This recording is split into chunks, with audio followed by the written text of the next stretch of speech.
I get $5,817.50.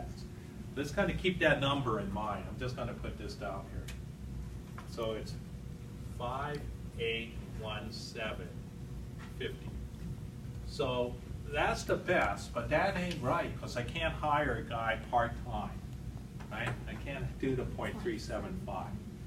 And this number is freaking weird, okay? Because, dude, you just come in here less than that. You're like minuscule, man, 10 to the minus 7, whatever that means. Okay, so we'll add one more constraint. This time we're going to add the last one. We'll add all that, right?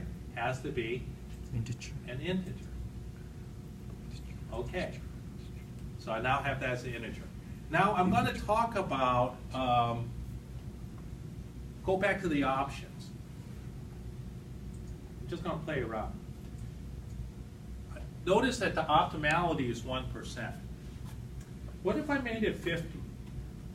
All it does, all that means is that, okay, I know the best. Okay? That's the best if the integer constraint wasn't there. The cost is 5,800. But now we're forcing it to be integer, so it has to start trying different numbers, right? Like whole numbers. So now it's combinatorically just trying now. It's not as easy. So it actually has to kind of start going to try different numbers like you would do.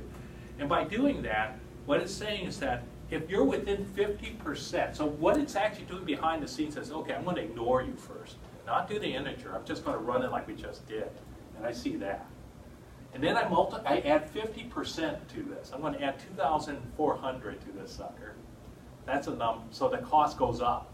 And I start trying different things. As soon as it reaches at least that level, I stop looking. That's what 50 means.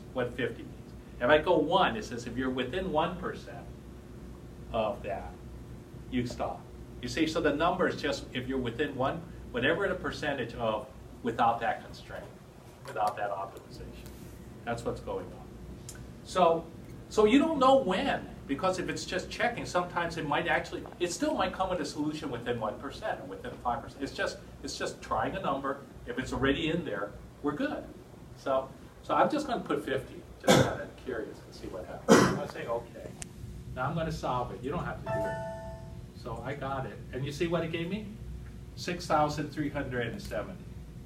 So that's within 50% of the optimal. And that's not what we want, right? So now you know what I'm talking about. So now I'm going to go back to the option, and let's see what happens with 1. I'll put it back to 1%. Now I'm going to solve it. Notice, now it kind of ran a bit. I'm going to say okay. And it's 5,825. Is that within 1%? Yeah, I guess so. If I subtract the difference, it's within 1%. Now, what happens if I put 0? Or what does it mean by putting 0? It means you got to try every frickin' combination of anything. So it's brute force. Try all the different integer numbers that fits the constraints. All the ones that fit the constraints, right? So I'm going to say, okay, solve. Now it's taking a long time, right? Thank you, right? Now you understand why you might want to use 1%? Okay, that wasn't too bad, actually. So we say okay? Ah, hell, it's the same number, okay. It's not a guarantee. You don't know. We just got lucky, right? With 1%, it said, hey,